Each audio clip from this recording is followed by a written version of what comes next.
लिए चलते हैं। स्वास्थ्य मंत्री डॉक्टर हर्षवर्धन इस वक्त बोल रहे हैं। कहीं भी ये सारे नियमों को पालन हम लोग नहीं कर पा रहे हैं, वो निश्चित रूप से हमारे समाज के लिए वो कोविड के परिप्रेक्ष्य में निश्चित रूप से वो खतरनाक है।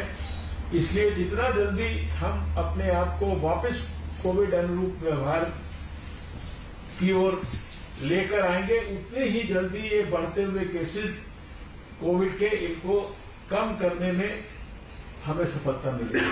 सर, जिन राज्यों में थोड़ा ज्यादा केस बढ़ रहे हैं, महाराष्ट्र वगैरह, वहां से आपकी बात हो रही है और खासतौर से क्योंकि उन लोगों ने वैक्सीन की कमी का भी बहुत जिक्र किया था कि वैक्सीन की कमी हो रही है। देखिए, मैंने ये बात कई बार कहा है कि देश में कोई वैक्सीन की कमी नहीं है। भारत सरकार सभी स्टेट्स को वैक्सीन देती है। आगे वैक्सीन को अपने अपने प्रदेशों में जहां पर वैक्सीनेशन सेंटर्स हैं वहां पर समयबद्ध तरीके से पर्याप्त मात्रा में पहुंचाना, उसको मॉनिटर करना, उसकी मेटिकुलस प्लानिंग कराना, ये जिम्मेदारी स्टेट्स की है। एक आखिरी सवाल सर, रेमडेसिविर की यूज को लेकर के, क्योंकि उसको लेकर के अभी भी स्थिति बहुत जगह पर क्लियर नहीं है। देखिए, भारत सरकार ने रेमडेसिविर की जो कमी है वो इसलिए शुरुआत में हुई क्योंकि जो 7 कंपनियां इसको बनाती थी और जब केसेस कम हो गए तो उन्होंने अपनी जो प्रोडक्शन है उसको भी कम कर दिया और उसको बनाने के अंदर जो है और जो उसकी पूरी प्रक्रिया है उसके अंदर भी जो है एक समय लगता है 3-4 हफ्ते का। लेकिन हमारे स्वास्थ्य मंत्रालय ने भी, हमारे जो ड्रग कंट्रोलर हैं उन्होंने भी और हमारे फार्मास्यूटिकल डिपार्टमेंट के अधिकारियों ने, मंत्री ने, सबने संबंधित जितनी कंपनियां हैं उनके साथ मीटिंग्स करके और रेमडेसिविर को बड़े पैमाने पर उसका प्रोडक्शन दोबारा से स्ट्रेंथन हो, इसके लिए भी बहुत तेजी से एक्टिविटीज की हैं। और जहां कहीं भी इस प्रकार की शिकायतें आ रही हैं कि कोई रेमडेसिविर की कालाबाजारी करने का प्रयास कर रहा है, उसके खिलाफ भी सख्त से सख्त कार्रवाई करने के लिए ड्रग कंट्रोलर ऑफ इंडिया ने आदेश भी किए हैं और स्टेट के ड्रग कंट्रोल डिपार्टमेंट्स को इसके बारे में बराबर जिसे कहते हैं आग्रह पूर्वक चेतावनी दी जा रही है कि आप इसको अपने अपने स्टेट्स में कंट्रोल करिए और जो लोग गलत तरीके से लोगों को एक्सप्लॉइट कर रहे हैं, लोगों को परेशानी पहुंचा रहे हैं, आर्टिफिशियल कमी क्रिएट कर रहे हैं या दवा का अनाप शनाप दाम ले रहे हैं, उनके खिलाफ सख्त से सख्त कार्रवाई होनी चाहिए।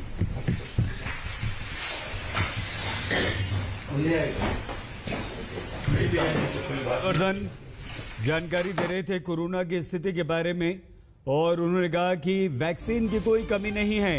रेमडेसिविर इंजेक्शन के प्रोडक्शन बढ़ाने पर जोर दे रही है सरकार।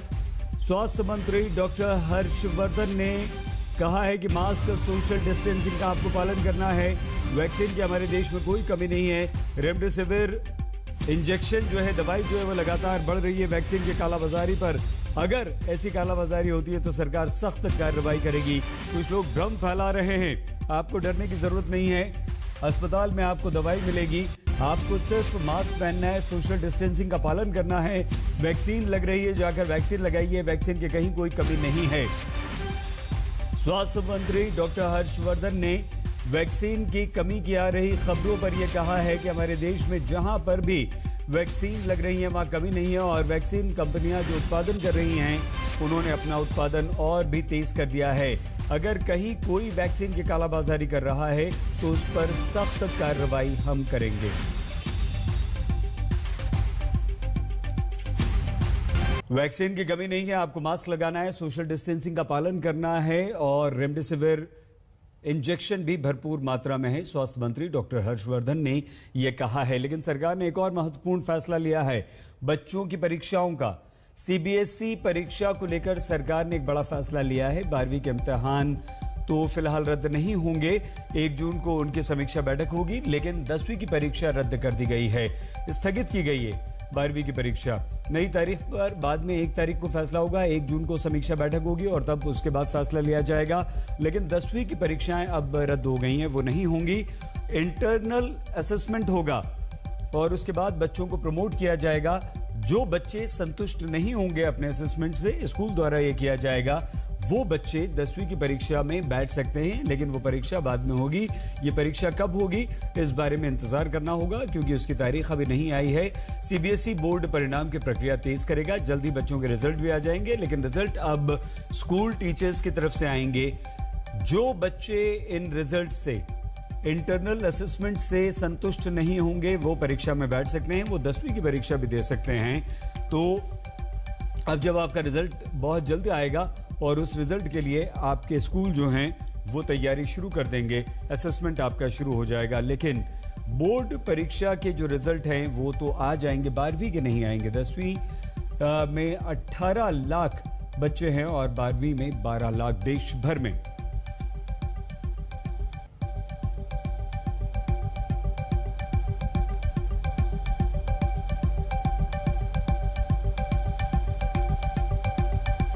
कैंसिल किए जा रहे हैं और 12वीं क्लास की डेट्स रिशेड्यूल की जा रही हैं। हालांकि मेरा मानना है कि 12वीं क्लास के बच्चों के मन में जो एंग्जाइटी अभी बनी रहेगी रिशेड्यूलिंग की वजह से, वो भी दूर की जा सकती थी। उसकी जगह अगर उनके भी एग्ज़ाम कैंसिल करके और एक कोई दूसरा तरीका निकाल लेते और बच्चे भी इससे आगे बढ़ जाते फिर। लेकिन फिर भी अच्छी बात है कि एग्ज़ाम कैंसिल किए जा रहे हैं या उनके बारे में फ़िलहाल ना कराने का फैसला लिया गया है 12वीं क्लास के एग्ज़ाम के बारे में। लाखों करोड़ों लोग इस बात की अपेक्षा कर रहे थे, इसकी मांग कर रहे थे। हम भी पिछले 4-5 दिन से लगातार इसको उठा रहे थे। मुख्यमंत्री अरविंद केजरीवाल जी ने भी कहा था कि एग्ज़ाम कैंसिल किए जाएं। आज उस बारे में फैसला लिया गया है। हमें खुशी है कि बच्चों के हित में फैसला लिया है। लेकिन परीक्षा तो बच्चों की रद्द हो गई है, 10वीं 12वीं की। 10वीं की रद्द हुई है, 12वीं की टाल दी गई है। 1 जून को फैसला लिया जाएगा। लेकिन कोरोना जो है वो ज़बरदस्त देश को तंग कर रहा है। आपको अपना ख्याल रखना है। बिहार के परिवार की ये दर्द भरी दास्तां है। लखीसराय से पूर्व सैनिक को लेकर यह परिवार एनएमसीएच अस्पताल इलाज के लिए पहुंचा था, लेकिन एम्बुलेंस में करीब 1.5 घंटे से ज्यादा वक्त तक इंतजार करता रहा। मरीज ने दम तोड़ दिया। जब ये सब हो रहा था, बिहार के स्वास्थ्य मंत्री उसी अस्पताल में मौजूद थे। अंदर कर दीजिए। क्या कर सकते हैं?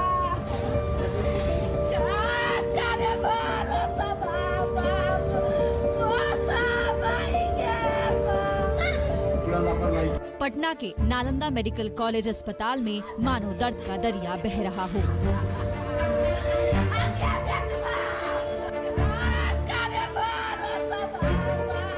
इस महिला ने कोरोना से अपना पति खोया है। आरोप है कि पूर्व सैनिक ने इसी एम्बुलेंस में तड़प तड़प कर जान दे दी, लेकिन अस्पताल वालों ने उसकी सुध नहीं ली।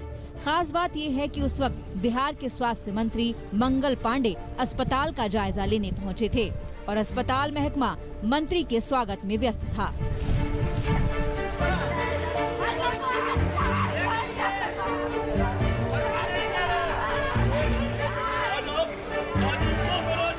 महिला की चीख पुकार अस्पताल परिसर में गूंज रही थी, लेकिन ये चीख न तो अस्पताल के स्टाफ तक पहुंच पाई, न ही स्वास्थ्य मंत्री तक। बाद में जब मीडिया ने मंत्री का ध्यान खींचा तो उन्होंने घटना को दुखद बताकर कर्तव्यों की इतिश्री कर दी। काश पीड़ित परिवार से मिल लेते तो दर्द पर मरहम लग जाता। जान बचाने का काम कर रहे हैं। कोई भी घटना इस प्रकार की होती है तो मन को जरूर पीड़ा होता है। जिस मरीज की एम्बुलेंस में कोरोना से मौत हुई थी उसे लखीसराय से लाया गया था। परिवार ने पहले पटना एम्स में भर्ती कराने की कोशिश की, लेकिन वहां बेड नहीं मिला तो एनएमसीएच ले आए। लेकिन यहाँ जो कुछ हुआ उसने पूरे परिवार को तोड़कर रख दिया। पापा बहुत सीरियस में थे। हम बोले भी कि पापा को अंदर एडमिट कर दीजिए, उसके बाद जो करना, तो धूप में छोड़ दिए पापा को। हम बोले थे कि अंदर कर दीजिए, धूप में बहुत लो हो गया पूरा। लास्ट में पापा हमारे नहीं। ऐसे न जाने कितने लोग पटना के अस्पताल भटक रहे हैं। न जाने ऐसे कितने लोग हैं जिनकी उम्मीदें अस्पताल की दहलीज पर दम तोड़ रही हैं। अरवल से आए रितेश कुमार का दर्द सुनिए। एक परिजन को लेकर 8 दिन से अस्पताल के चक्कर काट रहे हैं। हम यहाँ पे पुर्जा कटाए थे, तो पुर्जा हम मेम लोग वहाँ पे दिए थे, डॉक्टर लोग को दिए थे, मेरा पुर्जा नीचे ही रख दिया गया।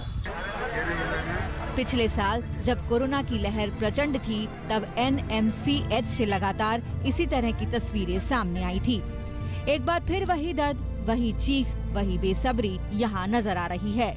ऐसा तब है जब बिहार में कोरोना केस में काफी इजाफा हुआ है। कल बिहार से कोरोना के 4157 नए केस सामने आए हैं। इनमें सबसे ज्यादा 1205 केस अकेले पटना से हैं। बढ़ते मामलों पर लगाम लगाने के लिए पूरे स्वास्थ्य सिस्टम को दुरुस्त करने की जरूरत है। पटना से राजेश कुमार झा के साथ आज तक ब्यूरो। नमस्कार, मैं हूं अंजना ओम कश्यप। हमें उम्मीद है ये वीडियो आपको पसंद आया होगा। लेटेस्ट खबरों के लिए यूं ही देखते रहिए आज तक, और इस वीडियो के पसंद आने पर लाइक, शेयर एंड सब्सक्राइब करना ना भूलें।